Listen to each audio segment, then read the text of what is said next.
Eu sou terapeuta ocupacional, trabalho no Instituto de Ortopedia e Traumatologia. Então, eu costumo brincar que eu sou terapeuta ocupacional da funilaria e pintura, né? Então, é claro que, em alguns momentos, algumas pessoas podem achar que a gente é motora demais, mas a gente é cognitiva pra caramba.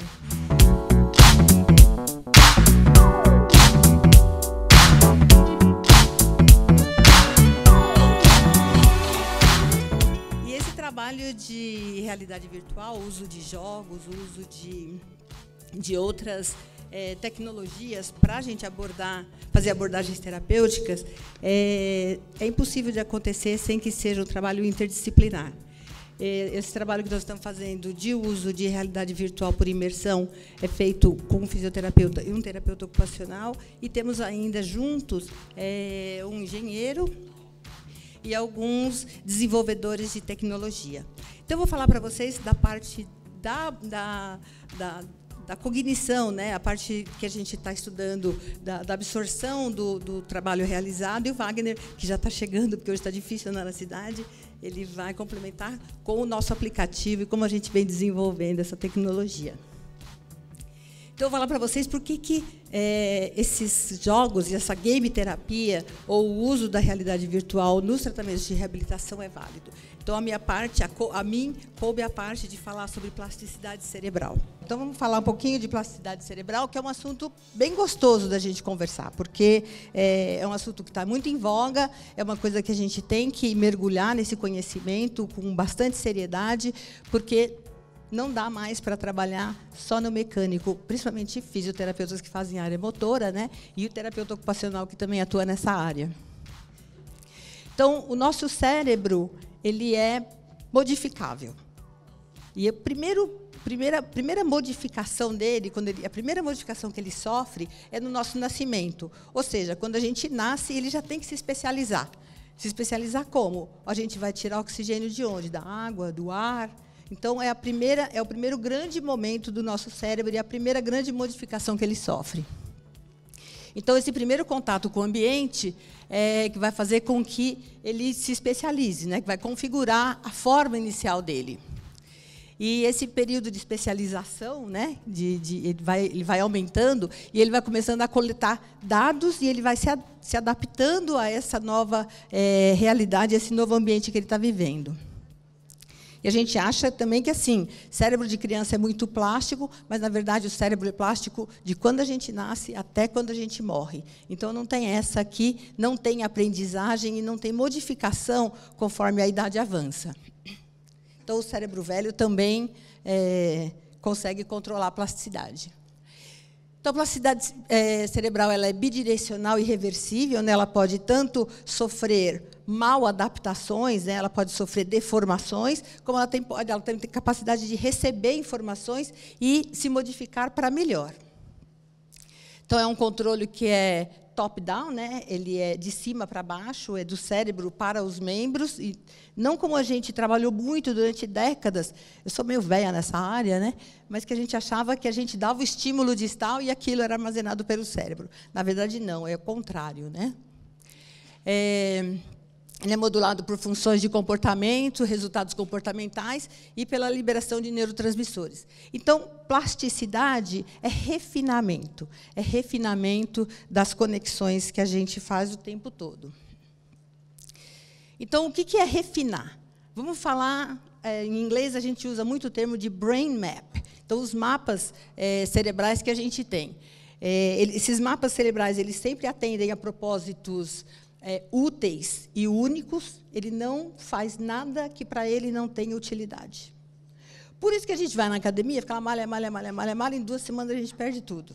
O cérebro não entende o que é a gente ir naquela porcaria daquele lugar e ficar ralando. Então, assim, tem que ser útil, tem que ter significado, né? E tem que ser são coisas únicas, individual, né, para cada um. E você muda os detalhes do seu mapa pelas milhões de informações que você vai coletando pelo mundo. Você vai aumentando o seu repertório, você vai fazendo com que o seu mapa fique cada vez mais especializado, que o seu mapa fique cada vez mais detalhado. Então, eu gosto de exemplificar dessa forma, é como se fosse o mapa do Brasil, dentro do mapa do Brasil, a gente tem noção do país, a gente tem noção de algumas estradas, de algumas conexões, né? Aí a gente também tem, dentro da nossa cabeça, já é uma especialização, né? A gente sair do Brasil e chegar em São Paulo. De dentro do estado de São Paulo, a gente conhecer o detalhamento das conexões também, os caminhos. Aí a gente tem da nossa cidade, né? Então seria um mapa da sua cidade, e num detalhamento maior ainda do seu bairro, ou dos lugares que você está. Então, eu gosto de exemplificar assim, porque eu acho que é bem legal, porque é estabelecer conexões mesmo, né? Então, os princípios comportamentais de adaptação, o princípio maior é o use it or lose it. Então, ou você usa o movimento, você usa as sensações, ou você perde essa informação. Essa informação simplesmente se apaga do seu córtex, motor ou sensitivo. Ter expectativa de aprimoramento. Expectativa de aprimoramento, né? Ou seja, você tem formas de fazer com que o paciente e a terapia crie essa expectativa de aprimoramento, da necessidade de readaptar, né? É fundamental usar o tempo todo para não perder, remapear, porque quando você perde o mapa, você vai ter que fazer novamente aquele mapa, e aprimorar. Né? Como é que a gente faz isso? Na repetição de exercícios. Então, a gente precisa muito de repetições, a gente precisa muito de treinos apropriados, ou seja, não basta repetir, tem que repetir coisas ou formas de fazer que tenham significado para aquela pessoa, não para seres humanos. O exercício que você dá para uma criança não é o mesmo exercício que você dá para o idoso, não é o mesmo que você dá para o engenheiro, não é o mesmo que você dá para um trabalhador braçal. Então, o mapa dele é o seu caminho. Né? Não adianta a gente querer abordar de outras formas. E essa questão da especificidade. Né? O mapa dele é o mapa dele, e você tem que entrar no país dele, no mapa dele. Em reabilitação neurotrauma ortopédica, então, a perda de representação cerebral no córtex motor e sensorial, então a gente perde nos dois, né, dependendo da lesão que se tem, que se apresenta, né? O resgate motor, lembrar que, após essa perda de representação cerebral, o indivíduo vai sofrer uma apraxia. O que é uma apraxia? Ele esquece o movimento. O cérebro dele não sabe mais acionar. Ele não consegue, mas não adianta ficar lá insistindo, vamos lá, dobra, dobra, dobra, dobra. Esse caminho foi desfeito, né? Essa via está bloqueada. E a gente tem que reestabelecer essa via. E tem várias estratégias, né? A gente usa muito estratégias de sensações e o uso de outras sensações que a gente vai falar mais para frente. Na criança, quando ela nasce com algum comprometimento, ela tem uma apraxia de desenvolvimento. Ela nunca soube o que é aquilo. Diferente de um adulto que perde, ou mesmo uma criança que perde. Né? Perder uma função é uma coisa, nunca ter tido essa função é outra.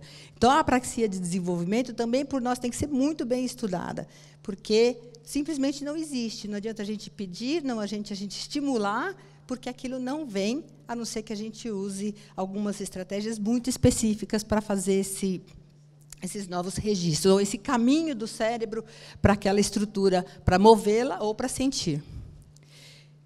Então, a gente faz essa reeducação motora e sensorial. Então, a reorganização plástica, após as lesões, né, causa uma mudança mal adaptativa, uma mudança mal adaptada. O cérebro ele se distorce, ele se deforma. Então, ele não tem mais aquela forma original, então, o sujeito não consegue interpretar aquilo que está acontecendo. Então, tem a substituição da informação de uma condição prévia de saúde, de mobilidade ou de sensações, por uma imagem deformada de si mesmo. Então, ele não se enxerga mais como ele era. E uma outra coisa que é mais grave, que é a ocupação do espaço no cérebro. Ou seja, não existe buraco no mundo, não existe espaço vazio. Quando você perde a representação de uma estrutura, quando você perde a representação cortical, imediatamente alguma outra parte do seu corpo vai ocupar aquele espaço. E aí é o outro grande problema, que a gente fica estimulando um lugar, mas no cérebro aquele lugar não existe e quem está ocupando aquilo é outra estrutura. Então, o objetivo da reabilitação é promover a reorganização mal adaptada, né, por readaptações de funcionalidade. Agora vai ficar bacana que eu vou falar um monte de estratégias. Então, a abordagem terapêutica é sempre baseada na lesão. Então, se é uma lesão nervosa é uma coisa, se é uma lesão tendinosa é outra. Então, ela é sempre baseada no problema que o sujeito tem. Nas condutas de tratamento cirúrgico ou conservador. Então, tem bastante disso, né? A gente recebe muito paciente que, às vezes, o médico não quer operar porque ele acha que tem uma perspectiva de melhora não cirúrgica e você tem que abordar com algumas estratégias. O uso de órteses, né, para posicionar e assistir, isso é fundamental quando você quer fazer essa retroalimentação, porque a órtese, em alguns casos, ela pode inibir alguns movimentos que são deformadores, né, que alimentam aquela mal adaptação do cérebro, e também elas podem manter um posicionamento que o cérebro entende aquele posicionamento como posicionamento funcional ou posicionamento mais próximo do normal. Os exercícios, a estimulação precoce, atividades prazerosas, atividades prazerosas, divertidas e fundamentalmente significativas. E programas de tratamento compreensíveis e reprodutíveis. Lembra que a gente falou que o paciente tem que repetir? Ele tem que repetir várias vezes em casa. Tratamentos baseados em idas à terapia são muito menos eficazes do que tratamentos paciente-dependente. Então, terapeuta dependente ou equipamento dependente é sempre pior na evolução do que as abordagens que são feitas paciente-dependente. Ou seja, o paciente bem educado, que compreende a lesão que tem, compreende o que está acontecendo e tem uma compreensão boa daquilo que você está prescrevendo para ele repetir em casa, ele tem resultados infinitamente melhores. Em termos de reeducação sensorial e motora, o que se acreditava antigamente é que a gente dava estímulos distais e aí o cérebro ele ia absorvendo aquilo que a gente estava fazendo. Então, fecha a mão, ou então sente isso. E a gente achava que tudo isso era armazenado. Tudo isso era armazenado automaticamente. Na verdade, a gente mandava a informação, mas imagine um guarda-roupa bagunçado. Um guarda-roupa bagunçado que você vai lá e fica jogando camisa, vestido, meia, fica tudo espalhado. É isso que acontecia. Então, é como se você tivesse milhões de peças de quebra-cabeça, você conseguisse encaixar as peças, mas não montar uma figura. Então, a informação está lá, mas os caminhos não levam ao lugar certo. Então, você... Aí eu vi ele daqui. Então, a informação não chega ao lugar certo e você não consegue definir o que é. Então, a gente tem que usar aqueles conceitos de reorganização cortical, que tem muita coisa nova publicada, tem muita informação bacana. Ter na cabeça o homúnculo, que é para a gente saber, quando você perde uma representação de um membro, quem é que está ocupando o espaço dele. Então, esse conceito deles é o uso de mapas, todos os mapas sensoriais. Como a gente sabe que tem as grandes rodovias, a gente tem que ter as vicinais, a gente tem que ter as ruas, as vielas, ou seja, a gente tem que usar todas as informações, todas as memórias sensoriais para ajudar a fazer essa reeducação cerebral. Então, a gente usa alguma estratégia simples, né, com coisas mesmo que a gente constrói, e eles têm um estudo muito interessante de ocupação de espaço. Então, eles fizeram um estudo de ressonância funcional e descobriram que, por exemplo, quando você tem uma lesão de nervo periférico na mão, você perde essa representação, mas alguém vai lá ocupar aquele espaço. E quem é a região mais proximal à mão. Então, é a porção distal, o terço distal do antebraço.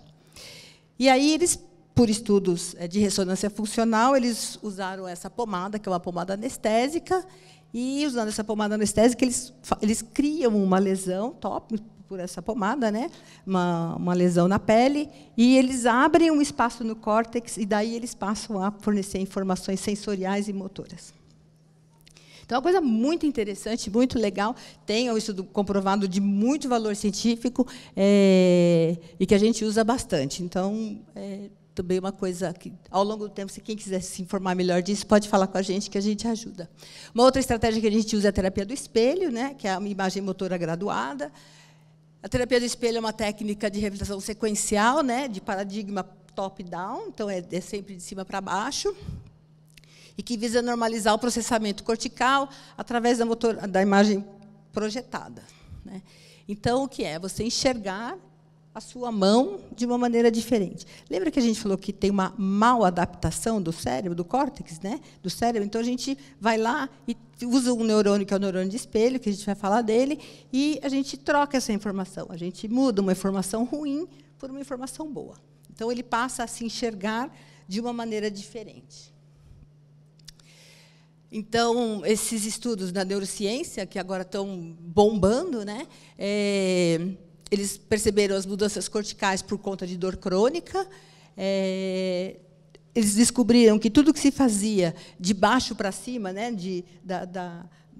do membro para o cérebro, esse estímulo periférico não tinha tanto valor em termos terapêuticos, mas ele tem muito valor na deformação cortical. E, então, de cima para baixo, de novo, e a imagem para retreinar o cérebro. Vou correr aqui. Aí, esse treinamento de cima para baixo, daí a imaginação visual. Então, você fecha o olho e você se imagina ganhando uma maratona. Eu fecho o olho, eu me imagino assim, linda, loira, magra, igual a Gisele Bündchen. Eu consigo. Ela é quase minha irmã gêmea, né? Então, mas são coisas que a gente imagina. A gente às vezes se percebe se imaginando fazer uma coisa totalmente maluca, que não é a gente, talvez. Mas esse imaginário é fundamental. Né? Esse imaginário ele é bastante útil quando você quer que o paciente tenha esse estímulo de arrumar, né, essa deformação do cérebro. E movimentos leves e controlados, que são usados para dar exemplo para o lado contralateral do córtex. Né? Então, o objetivo é resetar, é fazer um reset no cérebro, né, ou nesses circuitos mediadores do movimento. Então, o que a gente vai fazer é esculpir. Né? Então, a contribuição do sistema nervoso central, reeducação cognitiva, não dá para fazer um sem o outro, compreender bem neuroplasticidade e essa questão da reorganização cortical. Então, o que é o neurônio do espelho? O neurônio do espelho, o macaco tem bastante, mas a gente tem bastante ainda. O macaco imita tudo. E você já percebeu que, às vezes, você está jantando com alguém, a pessoa está mastigando, de repente, você olha que você vê, você está mastigando junto. Né? Então, a gente tem esses neurônios que são ativos e eles imitam. Né? O papel deles é aumentar a performance motora através do uso do imaginário, motor e visual. E a imitação motora e a realização de movimentos excitam o caminho córtico-espinal. Então, é bem legal assim, de fazer. Então, de usar esses neurônios. Né? A célula de neurônio do espelho, eles estão no córtex pré-motor, elas ficam ativas durante a execução e a observação de uma ação. Então, às vezes, você está contraindo o músculo junto com uma outra pessoa, ou mesmo quando você assiste filme. Então, são reações que a gente tem, que, às vezes, é de imitação mesmo. Nos macacos, né, dirige ações diretas, como pegar, rasgar, manipular.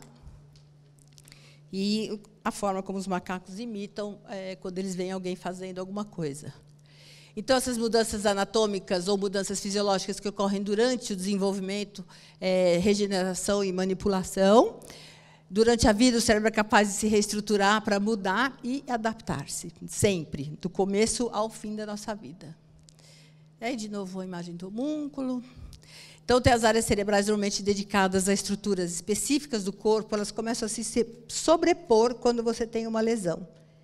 Então, alguém vai lá e ocupa o seu espaço, ela sobrepõe à informação que você tinha anteriormente. Então, no córtex, isso pode tornar tudo mais difícil ou até acabar no isolamento daquela área do corpo. Né? Então, você negligencia, porque ele simplesmente não existe mais. A pessoa não negligencia porque ela rejeita. Ela negligencia, na verdade, ela não negligencia. Né? Não existe aquele membro mais para ela. Então, ressonância funcional é um tipo de ressonância que você dá, durante a função, ela faz leituras da atividade cerebral. Então, isso é muito bacana também. E aí o que eles percebem durante a ressonância é o aumento do fluxo sanguíneo em alguns locais vascularizados. E, então, eles vão mostrar alguma atividade neural durante a execução de alguma tarefa ou de algum movimento. E aí, a imagem motora gradual, né, que é a terapia do espelho, ela começa com o exercício de lateralidade, porque se nós temos dois lados, nós temos dois córtex, então a gente tem que dividir, tem que ficar muito claro qual é o esquerdo, qual é o direito, porque, pensem, nós vamos projetar uma informação para um outro lado. A gente pode projetar uma informação ruim ou uma informação boa. Então, a gente tem que dividir. O exercício de lateralidade ele é fundamental, não basta pegar um espelho e colocar na frente do paciente. Ele tem que fazer o exercício de imaginário, ou seja, ele tem que ficar lá imaginando a Gisele Bündchen várias vezes, né? Ou sendo um grande nadador, um grande corredor. É fundamental essa questão do imaginário, e depois você vai para o espelho. Então, é enganar o cérebro, literalmente enganar o cérebro. E é muito claro isso que você fala para o paciente. Então, a gente vai fazer um exercício que a gente vai enganar o seu cérebro. E pode falar, ele pode ter consciência, a hora que ele for para o espelho, ele vai virar e falar, nossa, porque é assustador mesmo, né? O neurônio, quando ele é ativado, o paciente, na hora, ele já reage. Então, na dor crônica, é muito utilizado, né, na dor crônica, porque, às vezes, o paciente ele não está bem percebendo a situação real do corpo dele ou da lesão dele, né? Então, ele fica reagindo a uma coisa que não existe mais. E o cérebro é enganado a pensar que o membro está melhor do que ele realmente imagina que esteja. Então, o treino, reconstrução da lateralidade, como a gente falou, que é fundamental, passar por o imaginário, que é acessar informações de normalidade pelo cérebro, e a terapia do espelho, que é a enganação propriamente dita. Aí eu falo, quando eu dou essa aula para médicos, eu falo, eu sei que vocês vão achar que eu sou uma picareta, mas eu juro por Deus que não é que funciona.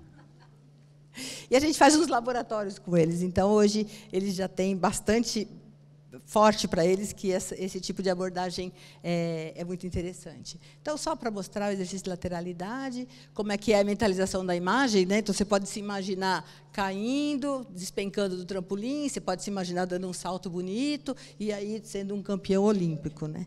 Então, isso é tudo imaginário.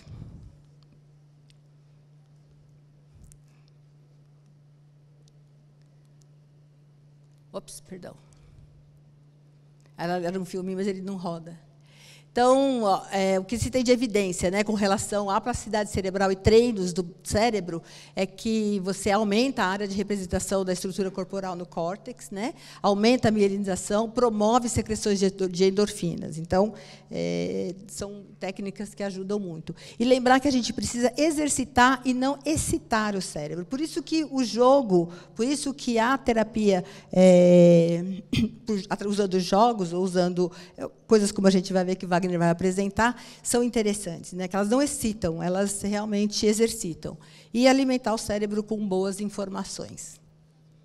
Agora, o Wagner vai falar um pouquinho com a gente sobre a realidade virtual e o aplicativo que a gente vem desenvolvendo juntos. Muito obrigada.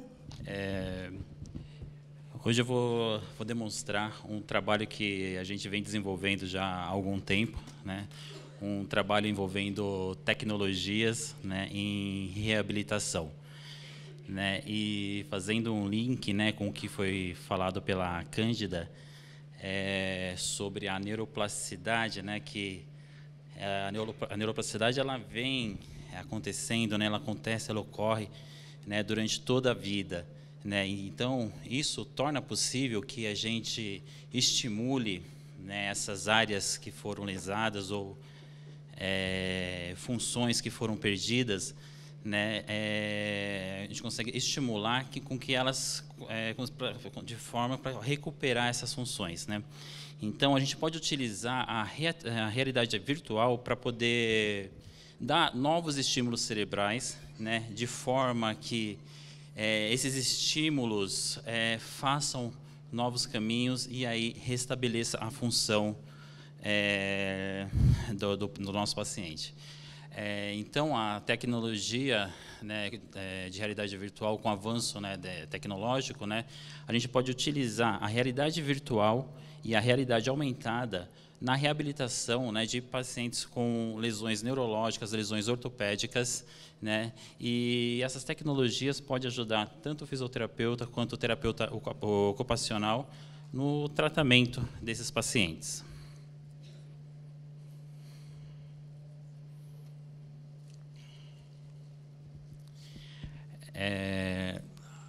Nós temos a realidade virtual imersiva, né, ou realidade virtual de simulação, onde nós utilizamos um óculos e o paciente ele se sente realmente como se estivesse no ambiente virtual.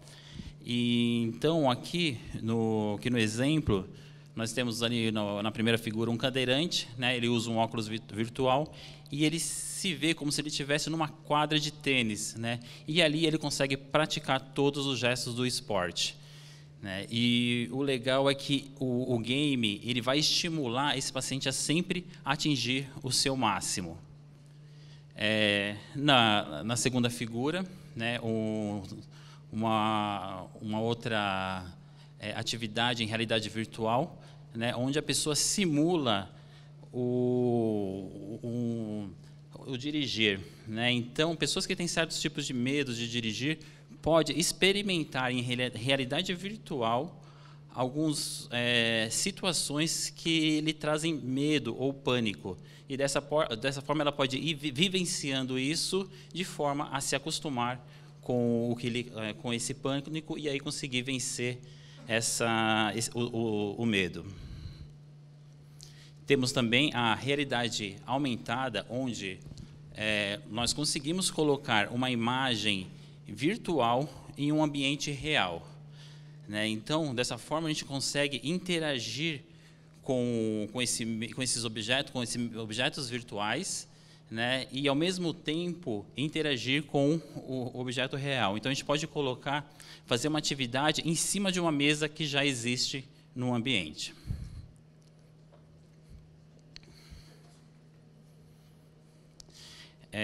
Temos também a realidade virtual não imersiva, né, ou realidade virtual de projeção, né, onde a gente utiliza uma tela para projetar, né, a imagem, onde o usuário, por meio de um controle ou por meio de uma plataforma, ela vai controlar esse avatar em realidade virtual. E aí a gente consegue fazer até algumas terapias combinadas, né? Então, de realidade virtual com um dispositivo para treino de equilíbrio, né? Nós podemos também treinar com uma paciente junto com o seu dispositivo auxiliar de marcha, né, com o andador, e ali realizar descarga de pesos, né, treino de deslocamentos, onde ela poderá utilizar isso no seu dia a dia.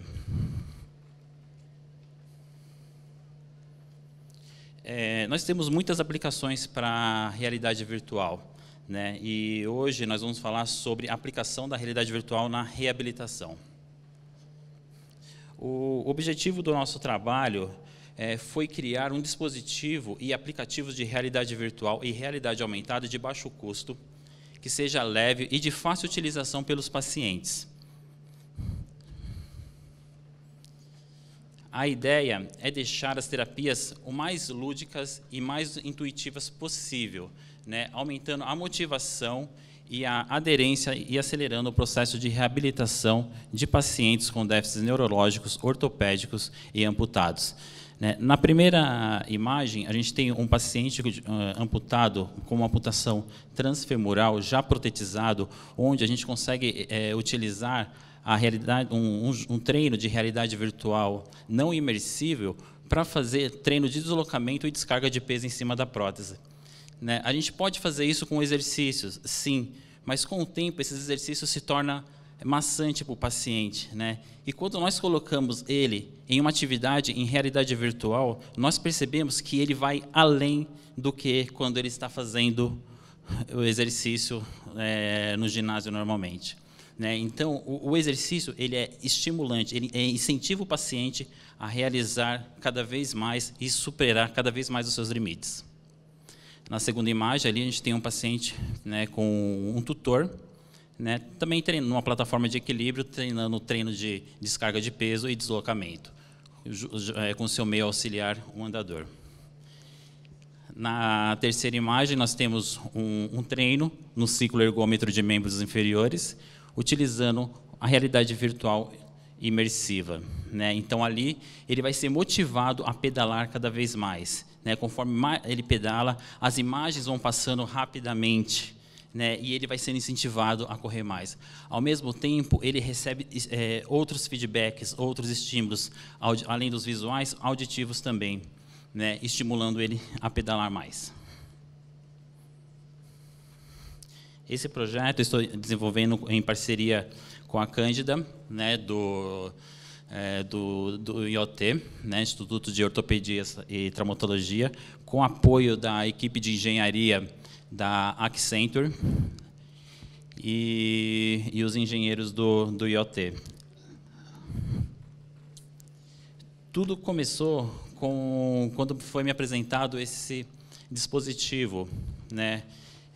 A princípio, quando me apresentaram, eu vi ele como um bracelete que ele poderia controlar páginas de PowerPoint, você conseguiria trocar de página, você conseguiria dar zoom, né? E aí, quando eu fui estudar um pouquinho mais sobre o dispositivo, eu percebi que ele não era tão simples assim, ele fazia muito mais do que isso, né? E ele teria muitos potenciais e a gente poderia utilizar isso para reabilitação. Quando eu fui estudar, eu vi que ele era uma tecnologia sem fio, né, que ele possui sensores eletroneuromiográficos, que é fantástico, né, ele consegue detectar o estímulo elétrico do músculo. Ele tem sensores de reconhecimento de gesto. Então, o paciente ele pode posicionar o membro em qualquer posição que ele reconhece. Se ele fizer uma flexão de 90 graus, ele reconhece isso e reproduz no avatar uma flexão de 90 graus.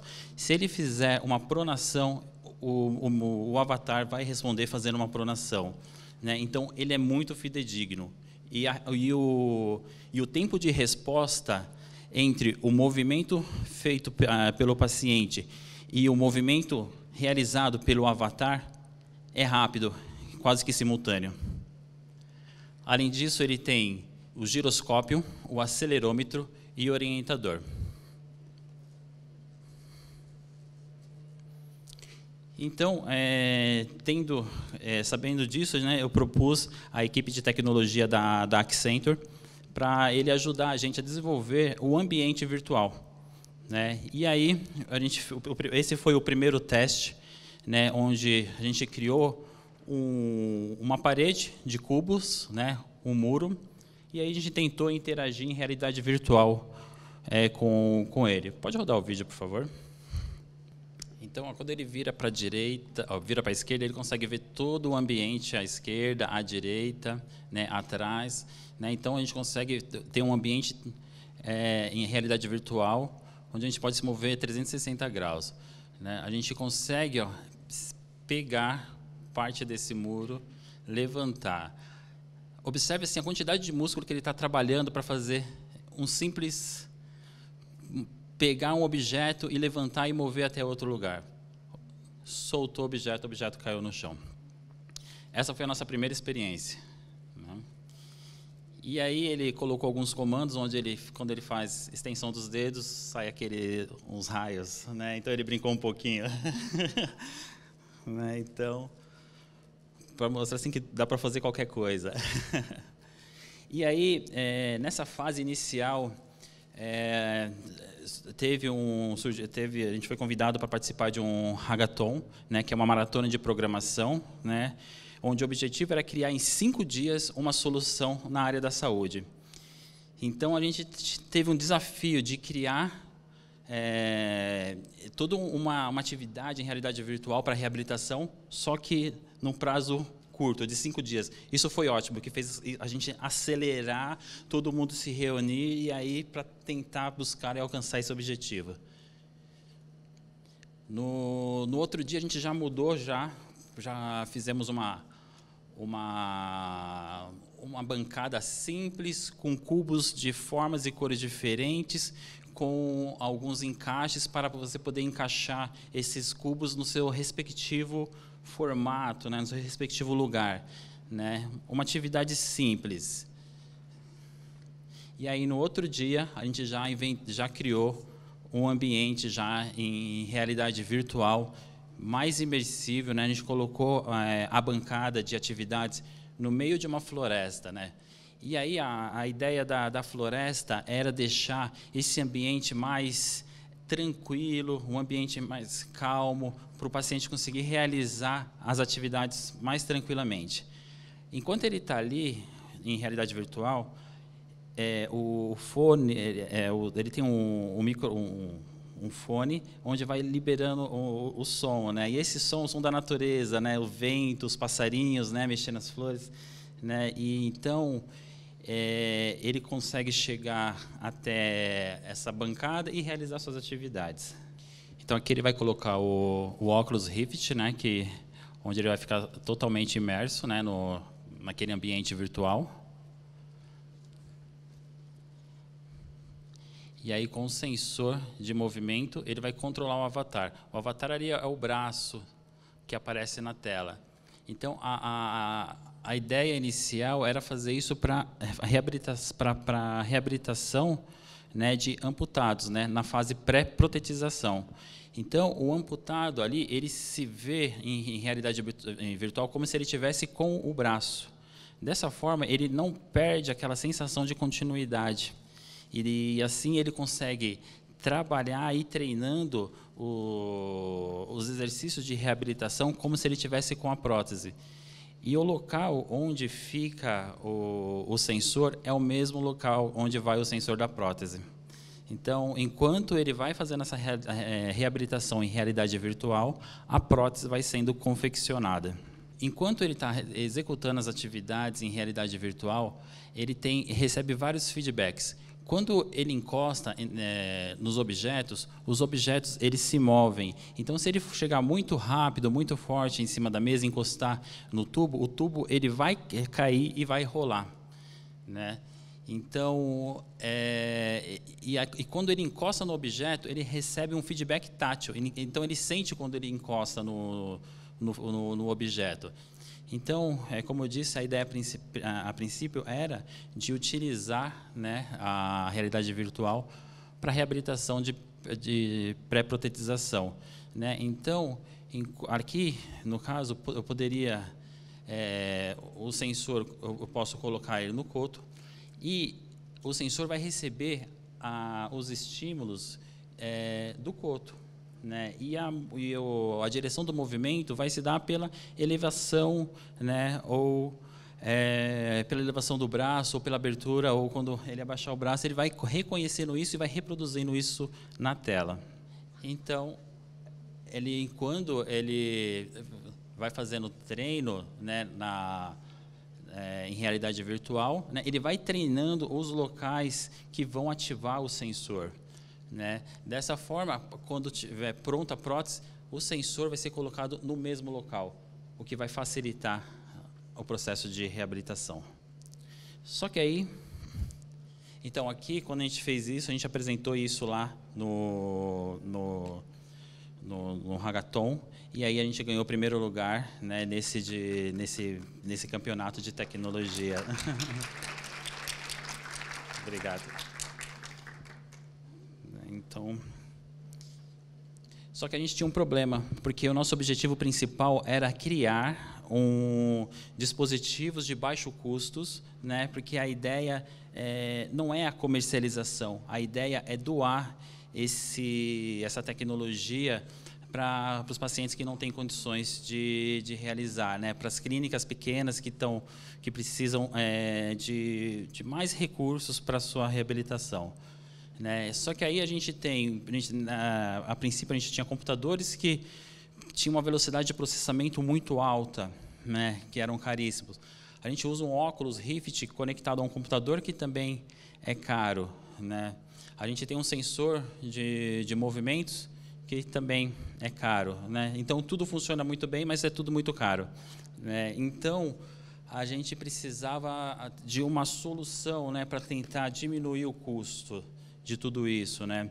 E aí, pensando, né, a solução estava no nosso bolso, né? O tempo todo ele estava ali, né? Então, é o celular, né? Hoje todo mundo tem um celular, né? Então, a gente fez um levantamento, uma pesquisa rápida, né, dos nossos pacientes lá, e a gente via que todo mundo tinha um celular, e esse celular tinha Android. Então, a maioria deles, dos celulares, eram capazes de rodar aplicativos, né? Então, o que a gente fez? A gente juntou o celular com o cardboard, que é barato, né? Custa em torno de R$20, ou ele pode ser até mesmo feito de papelão, né? Então, com um custo bem baixo. E aí, quando a gente junta os dois, a gente tem uma imagem em realidade virtual. E aí, né, quanto à aplicabilidade, né, então a gente pode utilizar esses recursos de realidade virtual para complementar a fisioterapia, né, não substituir, ela vai sempre complementar, vai ser mais um recurso que a fisioterapia, a terapia ocupacional, ela vai ter para dispor ali, para escolher como conduta para o seu paciente, como tratamento para o seu paciente, né? E você pode utilizar isso em clínicas, em hospitais de reabilitação, né, onde esses pacientes eles vão ser motivados a fazer seus exercícios no máximo, né, porque quando a gente usa o jogo estimula, né, então esse paciente ele vai estar motivado a vencer as suas limitações, né. E mais do que isso, né, quando o paciente está em um processo de reabilitação, ele vai evoluindo, ele vai vendo a melhora com os exercícios, e quando ele recebe alta, ele vai para casa, ele acha que a sua capacidade de melhora acabou, que talvez ali ele não consiga, que ele não vai melhorar além daquilo, né? E na maioria das vezes a gente orienta exercícios para casa, né? Mas eles não seguem, né? Eles começam seguindo, mas chega um momento quando eles retornam, o senhor fez aquele exercício, o senhor continuou fazendo exercício em casa, né? Não, porque não dá tempo, porque tinha outras atividades, né? E aí quando a gente dá essa atividade em realidade virtual, né? Então ele fez o treinamento na clínica, ele está apto para dar continuidade nesse tratamento em casa, então ele recebe o aplicativo de graça, né, recebe, né, o dispositivo e ele vai fazer a reabilitação em casa, né? E aí o que é legal, como é um dispositivo tecnológico, ele reúne a família, porque a família vai ali ver ele fazendo, né, vai fazer junto, né? E isso é importante para a reabilitação, porque ele vai ser incentivado, né? As pessoas precisam de incentivos, né? Incentivos positivos para conseguir dar continuidade na sua reabilitação. E quando a família participa, a recuperação é muito melhor. Mas esse aplicativo ele não vai para casa e fica lá para eles brincar. Então, ele é mais do que isso. Ele está ali, ele está monitorando à distância todos os exercícios que ele está fazendo. Então, ele não precisa estar conectado na internet, mas quando ele conectar, esse aplicativo vai mandar todas as informações, né? Então, esse aplicativo ele vai mandar dados de tempo de terapia, se ele fez ou não fez, né? E quanto ele fez, né? Então, dá para a gente saber assim, dos exercícios orientados, quanto ele realiza, né? Ganhos de ADM, porque pelo sensor a gente consegue medir e avaliar isso, né, quanto ele está ganhando de movimentos. A gente consegue ver o desempenho nas atividades, porque ele pode ter uma atividade de fazer flexão de ombro, né, mas ele vai fazer flexão de ombro sem compensar, com o tronco. Se compensou, o dispositivo também consegue detectar isso e ele vai avisar. Rapidamente a gente vai conseguir orientar por meio de mensagens ou por ligação, né? E mais do que isso, né? Qual é a vantagem que a gente tem de ter esse acompanhamento, né, remoto, né? a gente consegue fazer os ajustes de níveis, de dificuldades mais rápido. Então, conforme o paciente vai melhorando naquela atividade, a gente consegue evoluir. E ele continua evoluindo cada vez mais. Com isso, a gente consegue diminuir custos de deslocamentos, né? Porque a gente consegue dar essas atividades para esse paciente e ele vai evoluindo e a gente vai aumentando a dificuldade, ele vai evoluindo, né? Isso é importante. Mas essa atividade não é uma atividade qualquer, não é uma atividade para todo mundo. Cada paciente, ela vai fazer uma atividade que melhor represente a sua atividade de vida diária, né? Porque assim, não faz sentido nenhum eu dar para um mecânico uma atividade de um cozinheiro, para ele cozinhar, né? Porque a memória motora é outra de um mecânico, o desejo é outro, né? Então, faz mais sentido eu criar um ambiente em realidade virtual de uma oficina, onde ele vai ter um carro e ele vai ter que identificar o problema desse carro e vai ter que consertar pegando ferramentas e peças em diferentes alturas. Exatamente. Então, com isso, ele vai estar estimulado a realizar aquela atividade, porque aquilo vai ser prazeroso, porque ele pensa, eu vou voltar para a minha atividade, né? E ele vai treinando ali.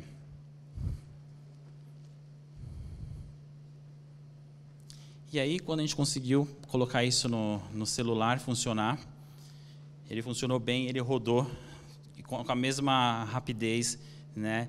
E aí, a gente foi convidado para participar da SAP Fórum Brasil, é uma feira de um evento de tecnologia que reúne várias empresas, né?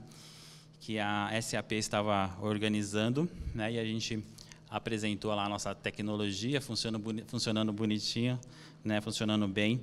E aí, a partir daí, a gente começou a apresentar, eu apresentei no dia 5 de outubro, né, no dia do meu aniversário, no INCOR, né? Ao mesmo tempo, né, o Daniel estava em Dubai apresentando, né, essa tecnologia, e o Roberto no México. Né? Então, o trabalho ele tomou uma proporção muito grande e muito rápido, né? E aí a gente foi divulgando, mostrando, e aí desenvolvendo, né? E aí depois a gente deu uma entrevista para o Jornal Nacional, né? Explicando a tecnologia, né? E na sequência entrevista para Forbes, né? E para Khaled Times, um jornal de Dubai, né? Então tomou uma proporção muito grande, né? O trabalho, a gente vem correndo para tentar finalizar, desenvolver, para conseguir liberar logo isso para os pacientes. E o próximo passo é criar as atividades em realidade aumentada, né? Para a gente conseguir interagir, né, com o ambiente virtual, com objetos virtuais no mundo real, né? Então, esse vai ser o nosso próximo passo, né? Então, para finalizar, a tecnologia de realidade virtual ele vem para ser mais uma opção, né, de tratamento para os fisioterapeutas e terapeutas ocupacionais, né? E quando bem indicada, ela poderá ajudar no processo de reabilitação, né, nesse resgate de funcionalidade dos pacientes. Então, ele vai ser, como eu disse, ele vai ser para complementar, vai ser algo a mais para a gente. Obrigado a todos.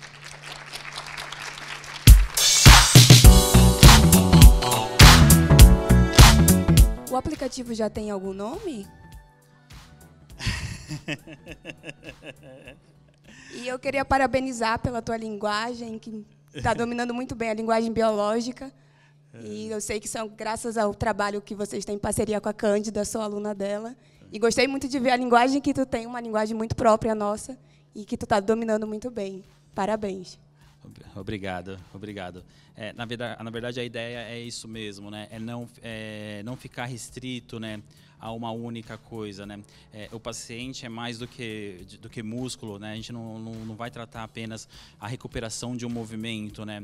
O paciente é muito mais do que isso, né? Tem todos os aspectos cognitivos, tem todos os aspectos sociais, né? Tem aspectos familiares que a gente tem que levar tudo isso em conta para conseguir dar o melhor para esse paciente em questões de reabilitação. Né? Eu acho que quando a gente consegue enxergar tudo isso, né, a gente consegue estabelecer objetivos mais precisos, né? E aí, assim, atuar nesses objetivos e dessa forma a gente consegue os resultados rapidamente.